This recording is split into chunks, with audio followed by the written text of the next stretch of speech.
सब्र एक ऐसी सवारी है जो अपने सवार को कभी गिरने नहीं देती, ना किसी के कदमों में, ना किसी की नजरों में। आपने चातक पक्षी के बारे में जरूर सुना होगा, जो स्वाति नक्षत्र की एक बूंद के लिए महीनों इंतजार करता है। ये पक्षी पहली बारिश की पहली बूंद से ही अपनी प्यास बुझाता है।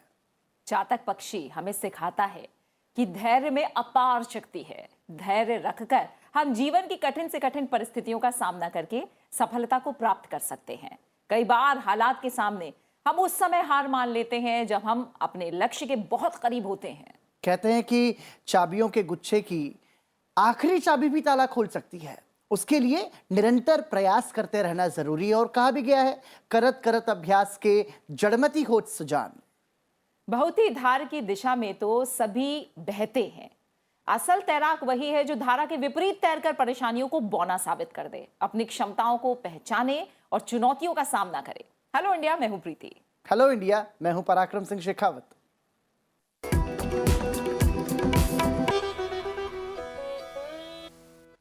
आज हम सबके लिए बीटिंग द रिट्रीट बेहद खास रहने वाला है पराक्रम, और गणतंत्र दिवस समारोह के तहत जो बीटिंग द रिट्रीट सेरेमनी है वो एक बेहद अहम हिस्सा है। 29 जनवरी की शाम को हर साल होने वाले यह बीटिंग रिट्रीट गणतंत्र दिवस समारोह के समापन का प्रतीक है। इस बार के गणतंत्र दिवस समारोह में ऐसी कई चीजें थी जो पहली बार हुई, और अब बीटिंग द रिट्रीट सेरेमनी को भी यादगार बनाने की तैयारी हो चुकी है। इस बार बीटिंग द रिट्रीट समारोह में मेड इन इंडिया ड्रोन्स की फॉर्मेशंस की मदद से अलग अलग आकृतियां बनाई जाएंगी। आज बीटिंग द रिट्रीट सेरेमनी है और आप में से बहुत से लोग ये भी सोच रहे होंगे कि बीटिंग द रिट्रीट आखिर है क्या, इससे जुड़ा इतिहास क्या है। आइए जानते हैं इस रिपोर्ट के जरिए बीटिंग द रिट्रीट के बारे में। विजय चौक पर हर साल गणतंत्र दिवस के तीसरे दिन बीटिंग रिट्रीट का आयोजन किया जाता है। ये आयोजन तीनों सेनाओं के एक साथ मिलकर सामूहिक बैंड वादन से शुरू होता है, जो लोकप्रिय मार्चिंग धुनें बजाते हैं। ड्रमर्स भी एकल प्रदर्शन करते हैं, जिसे ड्रूमर्स कॉल कहा जाता है। तीनों सेनाओं के जवान मार्च पास्ट करते हुए सुरीली धुन की तान छेड़ते हैं, तो हर कोई देखता रह जाता है। इस मौके पर देश के राष्ट्रपति, उपराष्ट्रपति, प्रधानमंत्री, लोकसभा अध्यक्ष और तीनों सेनाओं के प्रमुख उपस्थित रहते हैं। बीटिंग द रिट्रीट सेरेमनी इस बार खास होगी। इस विशेष समारोह में सेना की ओर से 26 धुनों को बजाया जाएगा। हालांकि 1950 से बजने वाली अबाइड विद मी धुन इस समारोह का हिस्सा नहीं होगी। सेना की ओर से जारी की गई सूची में इस धुन को शामिल नहीं किया गया है, लेकिन भारतीय सेना की टुकड़ियां इस बार जिन 26 धुनों को बजाते हुए मार्च पास्ट करेंगी, वो हर भारतीय का सिर गर्व से ऊंचा कर देगा। समापन समारोह में मास बैंड, वीर सैनिक गीत और पाइप्स एंड ड्रम्स बैंड 6 धुन बजाएंगे। वायुसेना का बैंड 4 तरह की धुन बजाएगा। साथ ही वायुसेना की तरफ से खास लड़ाकू धुन भी शामिल होगी। जल सेना का बैंड भी 4 तरह की धुनें बजाएगा, जबकि थल सेना का बैंड केरल, सिक्की ए मोल और हिंद की सेना नाम से 3 धुनें बजाएगा। मास बैंड 3 और धुनें कदम कदम बढ़ाई जा, ड्रमर्स कॉल और ए मेरे वतन के लोगों की प्रस्तुति देगा। इस दौरान समापन से पहले रिट्रीट का बिगुल वादन होता है। जब बैंड मास्टर राष्ट्रपति के पास जाते हैं और बैंड वापस ले जाने की अनुमति मांगते हैं, तब सूचित किया जाता है कि समापन समारोह पूरा हो गया है। बैंड मार्च वापस जाते समय लोकप्रिय धुन सारे जहां से अच्छा बजाते हैं। बगलर्स रिट्रीट की धुन बजाते हुए राष्ट्रीय ध्वज को उतार लिया जाता है और राष्ट्रगान बजाया जाता है। और इस तरह गणतंत्र दिवस के आयोजन का औपचारिक समापन होता है। इसके माध्यम से सेनाएं राष्ट्रपति से आयोजन को समाप्त करने की अनुमति लेती हैं, क्योंकि राष्ट्रपति भारत की तीनों सेनाओं का अध्यक्ष होता है। बीटिंग रिट्रीट ब्रिटेन की बहुत पुरानी परंपरा है। इसका असली नाम है वॉच सेटिंग और ये सूर्य डूबने के समय मनाया जाता है। भारत में बीटिंग द रिट्रीट सेरेमनी की शुरुआत सन 1950 से हुई थी।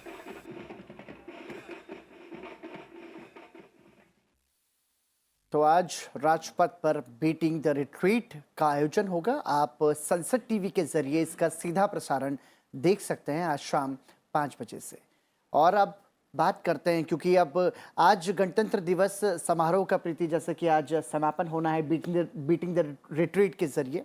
हमारे गणतंत्र पर हमें गर्व है और आज़ादी के बाद इन 75 सालों में भारत लगातार दुनिया के सामने नए कीर्तिमान स्थापित कर रहा है।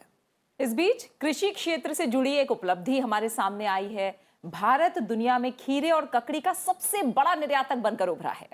दुनिया की खीरा आवश्यकता का लगभग 15% उत्पादन भारत में होता है। भारत कुल 20 देशों को इन सब्जियों का निर्यात कर रहा है और ये आंकड़े कृषि क्षेत्र में आ रही तेजी की ओर साफ इशारा कर रहे हैं।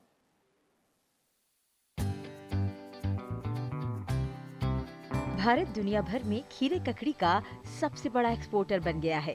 वित्त वर्ष 2020-21 में भारत ने $200 मिलियन के कृषि प्रसंस्कृत उत्पाद, अचार, ककड़ी और कॉर्निचन्स के निर्यात को पार कर लिया है। भारत ने अप्रैल से अक्टूबर 2021 के दौरान $114 मिलियन के मूल्य के साथ 1,23,846 मीट्रिक टन ककड़ी और खीरे का निर्यात किया। 2020-21 में भारत ने $223 मिलियन अमेरिकी डॉलर के मूल्य के साथ 2,23,515 मीट्रिक टन खीरा और गरकिन का निर्यात किया। खीरे को वर्तमान में 20 से अधिक देशों को निर्यात किया जाता है, जिसमें प्रमुख देश उत्तरी America, France, Germany, Australia, Spain, दक्षिण कोरिया, कनाडा, जापान, बेल्जियम, रूस, चीन, श्रीलंका और इजराइल हैं। भारत में 1990 के दशक की शुरुआत में कर्नाटक में काफी छोटे पैमाने पर खीरा ककड़ी की खेती, प्रोसेसिंग और एक्सपोर्ट का काम शुरू हुआ था। इसके बाद इसका विस्तार तमिलनाडु, आंध्र प्रदेश और तेलंगाना जैसे दक्षिण भारतीय राज्यों में हुआ। दुनिया भर की खीरे ककड़ी की कुल जरूरत का लगभग 15% भारत में उगाया जाता है। देश में 90,000 से ज्यादा छोटे किसान कॉन्ट्रैक्ट फार्मिंग के जरिए खीरे की खेती से जुड़ गए हैं। खीरा उद्योग ग्रामीण भारत में रोजगार सृजन में महत्वपूर्ण भूमिका निभा रहा है। Bureau report, Sansad TV. और अब बात करते हैं उस चुनौती की जिसका सामना इस वक्त हम कर रहे हैं। साथ ही दुनिया के कई देश इस महामारी से जूझ रहे हैं और इस समय हम कोरोना की तीसरी लहर से जूझ रहे हैं। ऐसे में लगातार जो ताज़ा हालात और स्थितियां हैं उनसे हमें वाकिफ रहने की जरूरत है। इसके लिए आज हम विशेषज्ञ के जरिए समझेंगे कि क्या किए जाने की जरूरत है। आज कोविड को लेकर चर्चा के लिए हमारे साथ जुड़ रहे हैं खास मेहमान। हमारे साथ जुड़ रहे हैं डॉक्टर राजीव आहलूवालिया। आप वाइस डीन हैं संतोष डेंटल कॉलेज से। बहुत बहुत स्वागत डॉक्टर आहलूवालिया सनसद टीवी की तरफ से। डॉक्टर आहलूवालिया, इस समय हम सब जानते हैं कि कोरोना की जो तीसरी लहर है उसका हम सामना कर रहे हैं और कहीं ना कहीं इस मामले में जो ओमाइक्रॉन वेरिएंट है और साथ ही जो ये लहर है, इसे लेकर हम खुद को थोड़ा लकी भी मान रहे हैं कि जो दूसरी लहर थी उसके मुकाबले अगर हम देखें तो एक तरह से मॉर्टेलिटी कम है, अस्पताल में लोगों को भर्ती होने की ज़रूरत कम पड़ रही है। लेकिन इस बीच तमाम ऐसे लोग हैं जिनके बारे में हम कहें कि जो कोमॉर्बिडिटी से ग्रस्त हैं या फिर जिनकी एज ज़्यादा है, कुछ ऐसे लोग हैं जिन्हें आईसीयू बेड की भी ज़रूरत पड़ रही है, कुछ ऐसी ज़रूरतें हैं और साथ ही अब लहर को लेकर कहें तो छोटे शहरों की तरफ ये लहर अब जा सकती है, ऐसी भी अब आशंकाएं हैं, संभावनाएं हैं।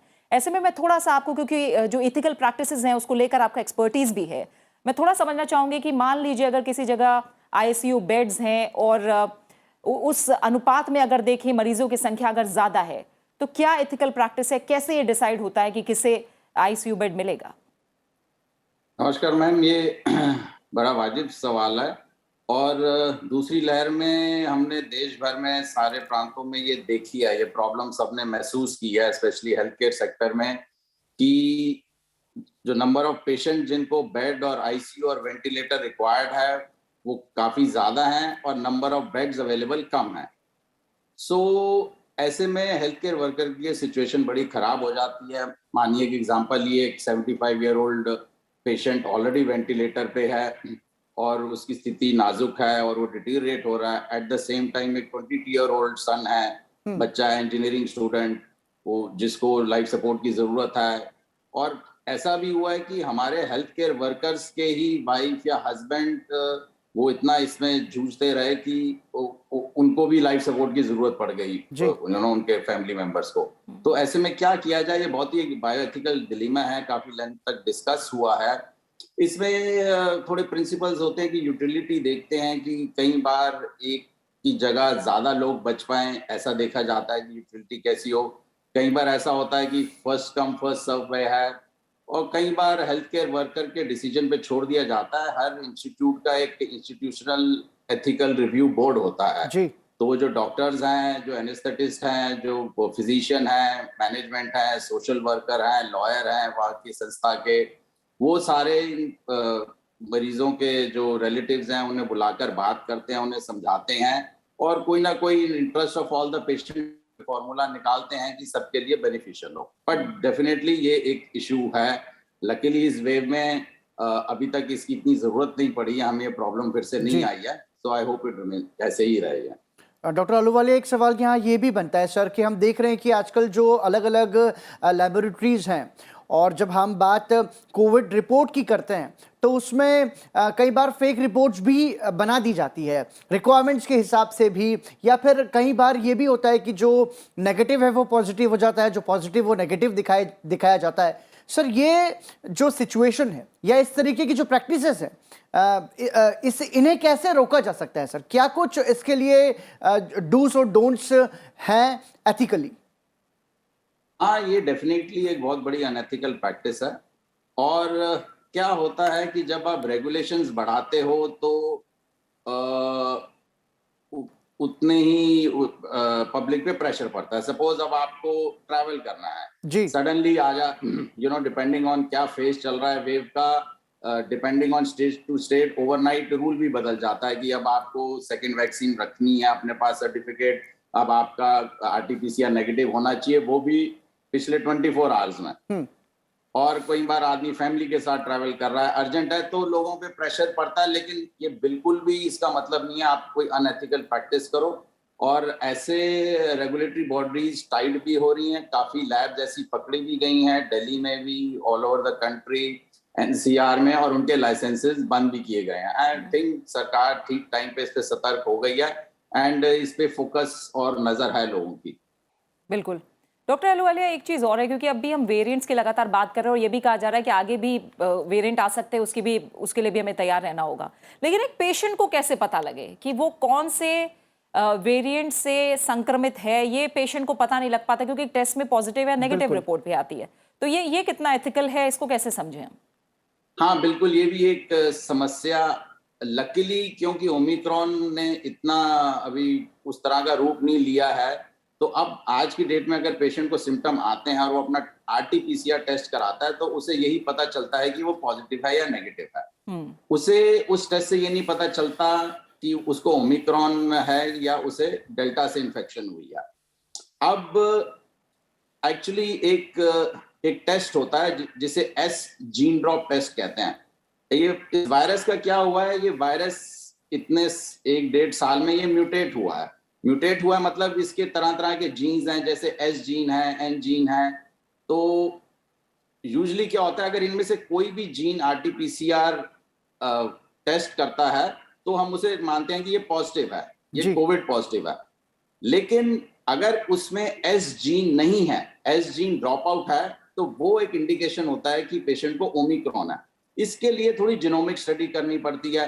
कुछ स्टेट्स ने लेकिन ऐसे किट्स खरीदे हैं जो आरटीपीसीआर के टाइम ही बता दें आपको कि कि आपको ओमिक्रॉन है या डेल्टा है। ये एक S gene drop out test से पता चलता है। क्योंकि ये ओमिक्रॉन इतना हावी नहीं हुआ हम पे, हमें इसकी इतनी जरूरत नहीं पड़ी कि हमें अर्जेंट में पता लगा लें कि ओमिक्रॉन है या डेल्टा है, क्योंकि this requires little bit more elaborate testing, genomic testing. Okay doctor Ahluwalia, एक महत्वपूर्ण सवाल ये भी है सर कि आज के समय में जो फ्लू है या फिर जो वायरल है, जिसमें हम देख रहे हैं कि थ्रोट इन्फेक्शन है, सर्दी जुकाम है, हल्का बुखार है, तो ये जो सारे सिम्टम्स हैं ये मोर और लेस कोविड रिलेटेड सिम्टम्स हैं सारे। तो क्या ये माना जाए कि ये कोरोना ही है, ओमिक्रॉन ही है, या फिर ये वायरल इन्फेक्शन या वायरल फ्लू जैसा होता है वो है? क्या समझे सर, अंतर कैसे इसका तय किया जाए? आज की डेट में तो अगर आपको इस तरह के सिम्टम आते हैं तो आपको अपने फिजिशियन से कांटेक्ट करना चाहिए। कोई भी general, you should not panic. आपको ऐसे सिम्टम आ रहे हैं, आप अपनी ईमानदारी से थोड़ा आपको घर में आइसोलेट करें और जी। इमीडिएटली अपने जनरल फिजिशियन को टेली कंसल्ट पे ही कॉन्टैक्ट कर लें। अगर आप वो डॉक्टर आपसे मिलना चाहता है या आपको टेस्ट एडवाइस करेगा, या आजकल रैट टेस्ट भी है जो एट होम कर सकते हो, और उसमें आपको 20 मिनट्स में पता चल जाता है। जो होम टेस्ट है, एंटीजन टेस्ट जिसे हम रैपिड एंटीजन टेस्टिंग कहते हैं, रैट टेस्ट, उसमें 2 लाइनें होती हैं, एक सी लाइन एक टी लाइन। अगर वो लाइनें आ जाती हैं मतलब कि आप पॉजिटिव हो। रैट टेस्ट अगर आपका पॉजिटिव निकलता है तो मान लो कि वो सही है, आप मोस्ट लाइकली पॉजिटिव ही हो। जी। फिर उसके बाद depending on your age, depending on your comorbidities, आपको कोई और इशू है, जो आपका जनरल फिजिशियन है आपको आपकी स्पेसिफिक सूटेबल प्रिस्क्रिप्शन और आपकी मैनेजमेंट करेगा। यू शुड, आज की डेट में if you get a symptom you should not panic and you should isolate yourself, because there are more chances कि आपको ओमिक्रॉन भी हो, तो आपको थोड़ा सतर्क रहना चाहिए।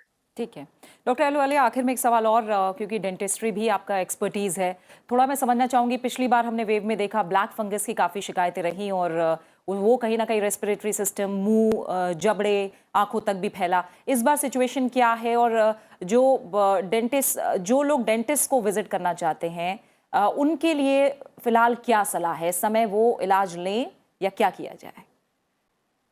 हाँ मैम, जब ये वायरस आया था तब सारे वर्ल्ड को इसने बाय सरप्राइज ले लिया।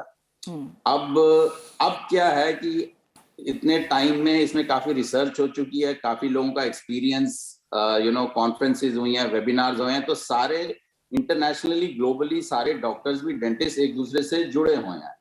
तो एक जगह की जो दिक्कत आई है या एक जगह की जो एडवांसमेंट है, वो किसी भी वर्ल्ड में या देश के दूसरे कोने में बैठा डॉक्टर उसका एडवांटेज ले पाया है। Coming to black fungus, black fungus एक फंगल इन्फेक्शन होती है जो कोविड के पेशेंट में जो अनकंट्रोल्ड डायबिटीज हो, जो स्टेरॉइड पे हों और जो अननेसेसरली इलैबोरेट एंटीबायोटिक्स ले रहे हों, वो थोड़े इसमें प्रोन हो जाते हैं। और ये एक्चुअली ब्लैक नहीं होती है, लेकिन जब ये हड्डी तक जाती है ये हड्डी को डेड कर देती है और हड्डी का कलर ब्लैक होता है। ओके। तो इसलिए इसे ब्लैक फंगस कहते हैं। अब वी नो कि सेकेंड वेव में इसने काफी डिस्ट्रक्शन की थी। आई थिंक 21 दिसंबर तक इसमें मोर देन 50,000 केसेस इंडिया में थे। और इस थर्ड वेव में इतना नहीं पाया गया है कि, लेकिन अभी रिसेंटली जनवरी में ही बॉम्बे में एक केस रिपोर्ट हुआ है ब्लैक फंगस का। So we should be very alert, और क्योंकि ये रैपिडली डिस्ट्रॉय करता है स्ट्रक्चर्स को। और अगर आपको लग रहा है कि आपके दांत लूज हो रहे हैं, आंखों में थोड़ी रेडनेस, ऐसे स्वेलिंग आ रही है, तो ये इमीडिएटली आपको अपने डेंटिस्ट को विजिट करना चाहिए, बिकॉज ये रैपिडली स्प्रेड होता है। बहुत बहुत धन्यवाद डॉक्टर अहलुवालिया, सनसेट टीवी के लिए समय निकालने के लिए और हमारे दर्शकों को ये महत्वपूर्ण जानकारी देने के लिए। तो ये थे डॉक्टर अहलुवालिया जो कि विस्तार से हमको समझा रहे थे कि क्या ज़रूरी है, और जो तीसरी लहर इस वक्त जिसका हम सामना कर रहे हैं, बेशक जो ये मोर्टेलिटी है वो ज़्यादा नहीं हो रही है, लेकिन सतर्क और सावधान हमें रहना है, ये बहुत ज़रूरी है। और फिलहाल यहाँ रुक रहे हैं एक छोटे से ब्रेक के लिए, और ब्रेक पर जाते जाते आपको दिखाते हैं देश के लिए शहीद हुए अपने बेटे की याद में एक माँ की कोशिश। दरअसल साल 2011 में नक्सलियों से लड़ते हुए छत्तीसगढ़ पुलिस के जवान बासिल टोपो ने अपनी जान गंवा दी थी, और आज उनकी मृत्यु के 10 साल बाद उनकी मां ने उनकी याद में एक मेमोरियल बनाया है, जिसमें उनकी मूर्ति लगाई गई है। इस मेमोरियल में छत्तीसगढ़ के जशपुर शहर के परवा आरा में स्थापित उनकी इस मूर्ति को उनकी मां हर रोज अपने हाथों से साफ करती है, संवारती है। मां के इस जज्बे को सनसेट टीवी का सलाम। आप देखिए ये भावुक दृश्य। और फिलहाल हम रुक रहे एक छोटे से ब्रेक के लिए। ब्रेक के बाद आपको बताएंगे आज की तारीख से जुड़ा इतिहास।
नमस्कार, मैं सलील भट्ट संसद टीवी के सभी दर्शकों को अपनी सात्विक वीणा के माध्यम से एक बहुत ही विशेष प्रस्तुति सुनाना चाहता हूं।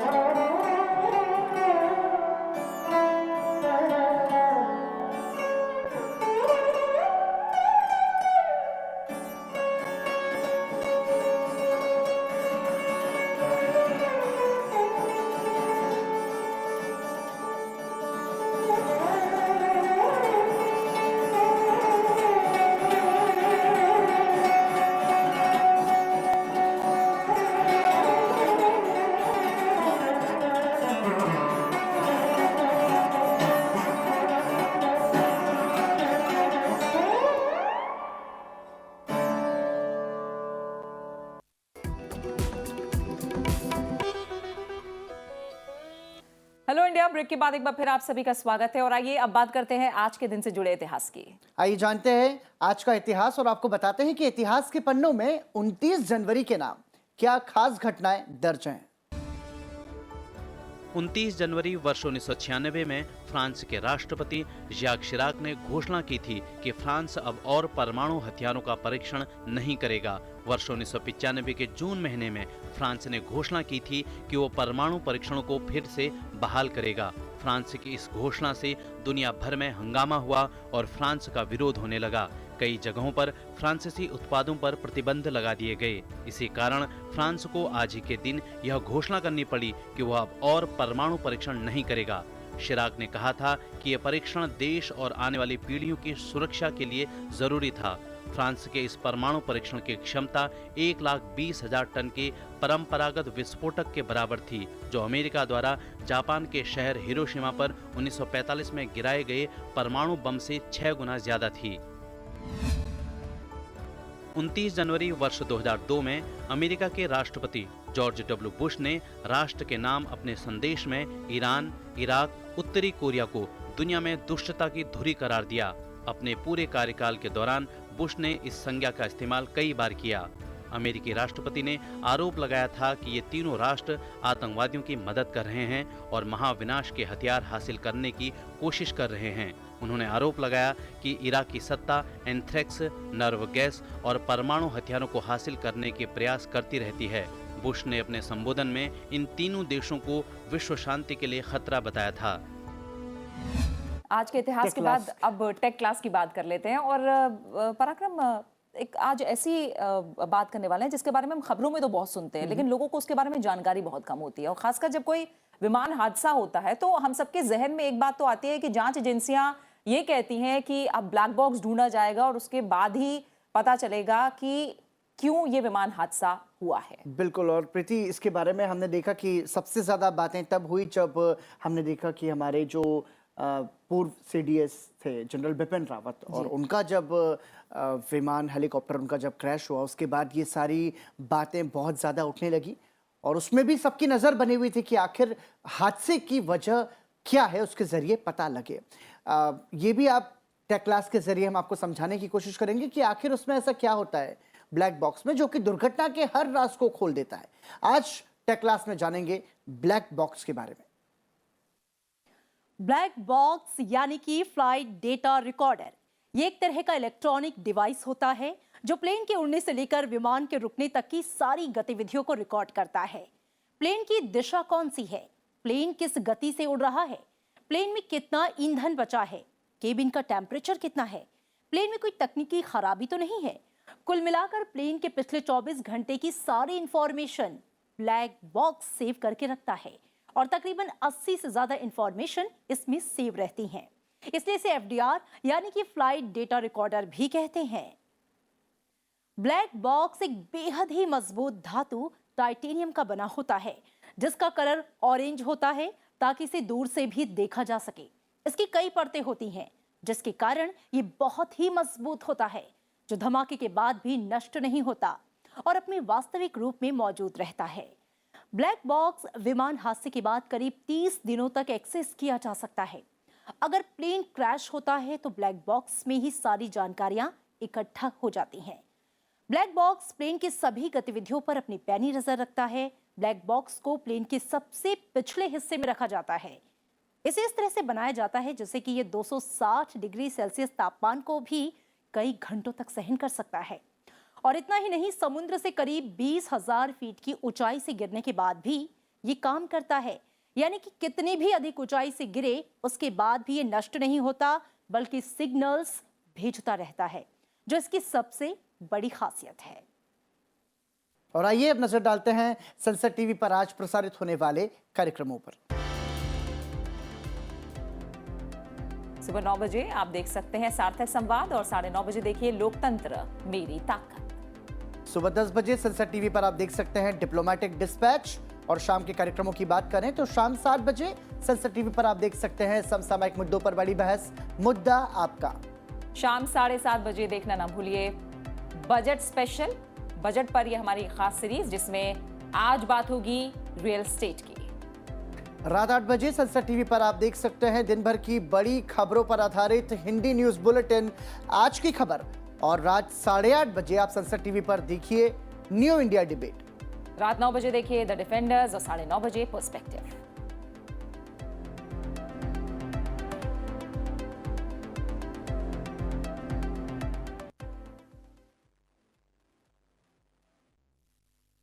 आज के कार्यक्रमों की हम बात कर रहे हैं पराक्रम, और संस्कृति की भी हमने बात की जी। तो दर्शकों को बता देते हैं कि देश की संस्कृति के विविध रंगों को समेटे हमारा खास साप्ताहिक कार्यक्रम है वाइब्रेंट भारत। और इस कार्यक्रम में इस हफ्ते हम आपको दिखाएंगे मध्य प्रदेश, तमिलनाडु, असम और गुवाहाटी में हुए विशेष कार्यक्रमों के बारे में। बिल्कुल, साथ ही इसमें बात होगी देश की प्राचीन कथा वाचन परंपरा की भी। तो देखना ना भूलिए वाइब्रेंट भारत, रविवार रात 9:30 बजे सिर्फ संसद टीवी पर।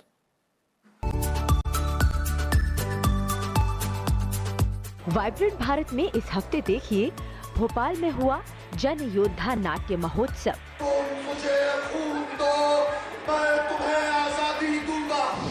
तंजावुर में त्यागराज संगीत समारोह।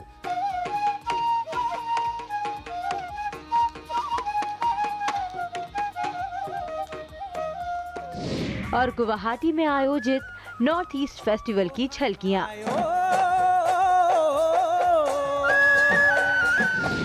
साथ ही होंगे रंग गणतंत्र दिवस के, देशभक्ति और जोश से भरे समारोह के।